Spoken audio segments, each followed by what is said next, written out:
But yeah, so they'll be waiting in there, and then when you give us the nod, we'll have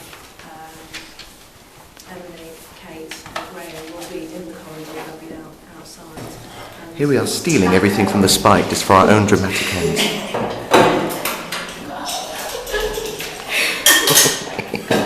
This is my friend.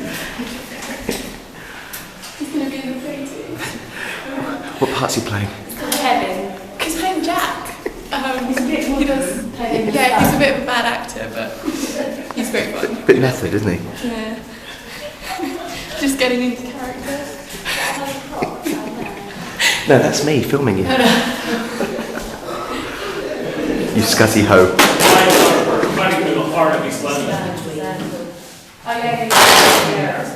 Actually, all between them at this stage. But you will swap in the next speech. I walked up Mile End Road between the corner and the corridor. Mile End Road is a white thoroughfare cutting through the heart of East London. And there are tens of thousands by companions. Stop being a flower child. You're so Midsummer Night's Dream, you. We've nicked stuff from the Spike.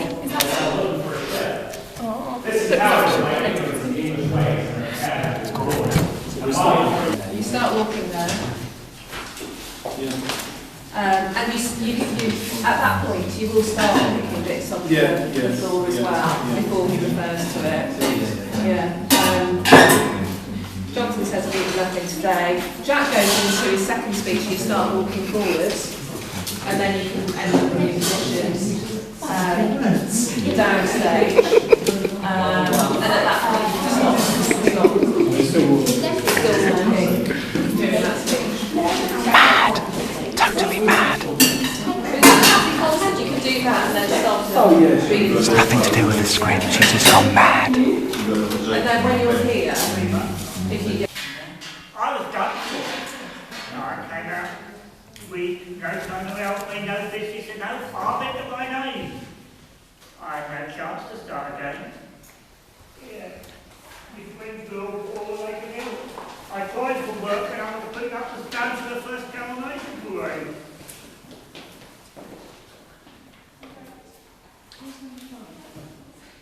No.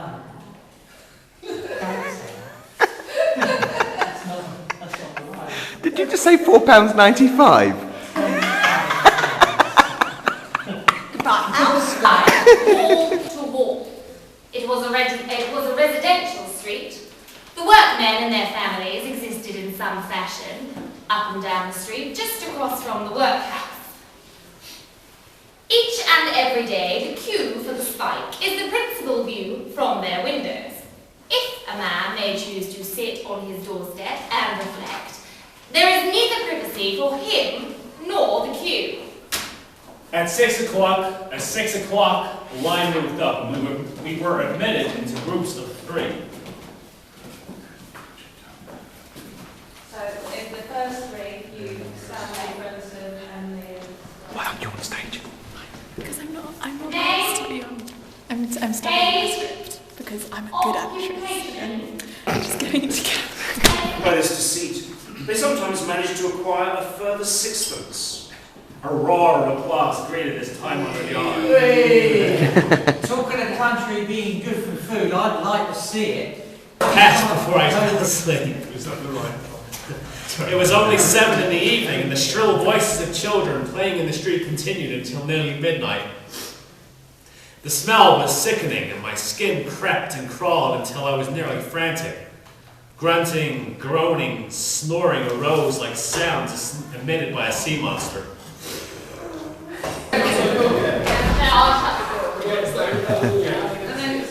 Well, I'll wax down note on who's in the audience coming past. They look really miserable. Who did? What are you filming?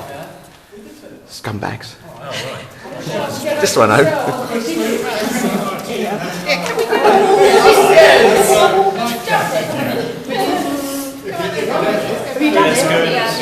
Right, we're going to have a run through the okay, we'll have it all run through. Including this one? Yeah. In 10 minutes. Okay. So what you'll need to do is, if anyone that's in charge of props, you need to check, see where your props are, make sure they're all in the right place and stuff. Yeah. And then come back in. Do we know The unmistakable sea face. I won't stand it much longer, I won't. I'll smash a window, a big one, and get run in for 14 days, then I'll have a good place to sleep. And the food's better than it is here. Miss me bit of baccy, though. I've been out 2 nights now. Went to the skit night before last, and I can't stand it much longer, I'm getting old. Some morning they'll pick me up dead. Don't you ever let yourself grow old, lad. Right? Die when you're young, or you'll come to this. I'm telling you sure, I served my country like a man. 3 good conduct stripes and a Victoria Cross, and this is what I get for it. Yeah, I wish I was dead. I wish I was dead, I say. Can't come any too quick for me, I can tell you. Given encouragement, this is the story he told while waiting in line at the workshop after 2 nights of exposure on the streets. As a boy, he had enlisted in the British Navy and for most of his life served faithfully and well. Names, dates, commanders, ports, ships, engagements and battles rolled from his lips in the steady On stream. entry and may be destroyed. Yeah. What you do is you get your baccy, right, and you put it in a bit of paper, and then you stuff it down your sock into your shoe, right? Yeah? Right. Good. Down went the tobacco inside my sock. For 40 hours without tobacco is a hardship all tobacco users will understand. Again and again the line moved up, and we were slowly but surely approaching the wicket. At one point, we stood on an iron grating, and a man appearing underneath, the old sailor called down, How many more do they want? 24. 34 were ahead of us. Disappointment and consternation dawned upon the faces about me. It's not a nice thing, hungry and penniless, to face a sleepless night in the streets. But we hoped against hope till, when 10 stood outside the wicket, the porter turned us away. Full up! Like a flash, the old sailor, for all his years, was speeding away in a desperate mission to find. The omnipresent policeman will rout you out just the same. Move on! And as the law of the powers that be, then you shall be routed out. Move on! But when the dawn comes and the nightmare is over, I can have hope to refresh myself. And until I die, I can tell stories of my adventures to groups of admiring friends. It was curious to notice the effect the food had on them. Yeah, many a time I've always envied it. Yeah, me too. Not a week ago, I stood on the bridge looking at the water. And I saw water's a bad thing. I was struggling. I'm fully angry, but how am I going to get on with the revolver? As the hot tea soaked in, they talked more about themselves. My wife and kiddies died a long time ago. I had one son left who owed me with the business, and then The thing happened. my lad died of smallpox. Then I went down with the fever and went in hospital for 3 months. I was done for. I came out weak, no son to help me, no more business and not a farthing to my name. I had no chance to start again. My friends were all poor and they couldn't help. I've tried to work, but they were putting up the stands for the first coronation parade. No work for you. No, you're not needed. Got nothing for ya. No. I was born in the army. My father served 22 years. My brother was a troop sergeant major, got killed in India after the mutiny. After 9 years under Roberts in Egypt, the other ended up lost. I never did the army. So here I was, stuck on this planet. I'm fit for the anatomist. That's all. I'm wasting away. I'm wasting away for want of food. 7 years of bliss I had. A good missus and 3 bonny lasses. But they all died. Scarlet fever took them all inside a fortnight. Matter of fact. We're lucky, you know. 1 in 6 will die. I've been 3 months in hospital. I did 3.5 and I'm rotten with it. How long have you been out? 2 weeks. Oh, I've been out 3. It's ruined my face. Nah, not too bad. Though both their faces were badly pitted from the smallpox. Yeah, look at this. I still got them smallpox seeds working out through my fingers. This make me wince. He worked out a seed for my identification, popping right out of his flesh into the air. I hoped it had not popped on me. It's that smallpox that is the cause of my being on the DOS. I was working when I was hit with it, and I come out of the hospital broke with nothing but the title of looking for work. As she talked to him, he reached forward, caught hold of one stray wisp of hair that was flying wild, and deftly tucked it behind her ear. Properly behind her ear. From all of which, one may conclude many things. He liked her well enough to be neat and tidy. He was proud of her, standing in the spike line, and wanted her to look well in the eyes of the other unfortunates. But underlying all this is the sturdy affection he bore her.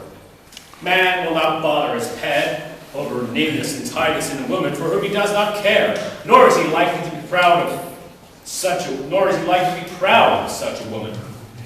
I questioned why they should find themselves seeking a porker's lodging, and asked what they thought I, as a greenhorn, might expect to earn if I went down to Kent to go hopping. Well, that all depends. Plenty of people are too slow and make a failure of it. You have to use your head and be quick with your fingers. Yeah, very quick with your fingers. We can do very well at it. We've got one bit between us and don't sleep. We've been doing it for years. My mate who's went down last year. Only been down there a month, but he still made £2 a shilling out of it. Yeah, you see, he was quick. Oh, he was just naturally born to it. Yeah. There are moments when I'm thankful I was not naturally just naturally born to it. If you ain't got tins of cooking things, all you'll get is bread and cheese. That bloody good, that. You've got to have hot tea and vegetables and a bit of meat now and again if you're going to do any work as is work. I'll touch the mackerel. Will they bother now? Oh, no bloody fear. This is the easiest Spike going. You ought to see some of them. Searching to the skin. Mind you, the superintendent here is always writing to the papers about us mugs. He says we're no good. They are a group of blackguards and scoundrels who simply will not work. Tells all the old tricks in the book I've been hearing for years. Still ain't never seen a bloke do. Upon departure from the charity of the casual ward, some men have actually been known to steal pieces of bread. Upon spying an affluent gentleman approaching, these rogues will throw the crust into a drain and ask to borrow the gentleman's stick to retrieve it. By this deceit, they sometimes manage to acquire a further sixpence. A roar of applause greeted this time-weathered yarn. Talk of the country being good for food, I'd like to see it. I've just come up from Dover, and precious little Tommy I got. They wouldn't give you a drink of water, they won't. Much less Tommy. There's mugs now we go out of Kent, and they live blooming fat along. Many hours passed before I fell asleep. It was only 7 in the evening, and the shrill voices of children that played in the street continued until nearly midnight.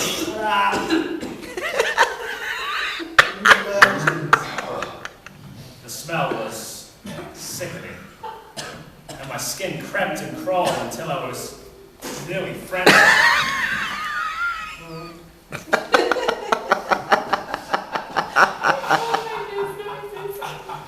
Grunting, groaning, and snoring arose arose like sounds emitted by a sea.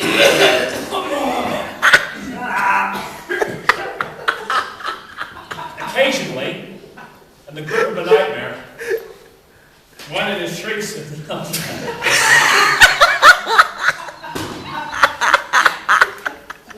What's going on? Shut up, get to bed. Hey, I'm trying to get to sleep. I'm trying to read this. Educated man, are you? It looks really good. It's great. It's only funny because we know you. Yeah, it's brilliant. It's brilliant. I'm reading, aren't I? Breathe. Occasionally, in the grip of a nightmare, one of his shrieks and yells waked a lot of us. I'm about to sleep. I'm trying to do the bloody Times Cross with you. Towards morning, I found a rat or similar creature upon me, and I raised the shout to wake the dead. I succeeded in only waking the living, who cursed me roundly until I left the manor. Catch it, eat it. But morning came. Platter in an indescribable mess. Pieces of bread, chunks of grease and pork fat, the burnt skin from the outside from roasted joints, bones, the refuse of fingers and the mouths of sick ones suffering from all sorts of diseases. Into this mess the men plunged their hands, digging, pouring, turning over, examining, rejecting, and scrambling for. It wasn't pretty. Pigs couldn't have done worse. Oh, great news. Right, so the rehearsals are over, and we're just going to start the show in a few minutes. So they're going up to the casual ward, where everyone's going to hang around in these cells and jump out on the attendees. There's our cast. Look at them. They've got no idea what's going on.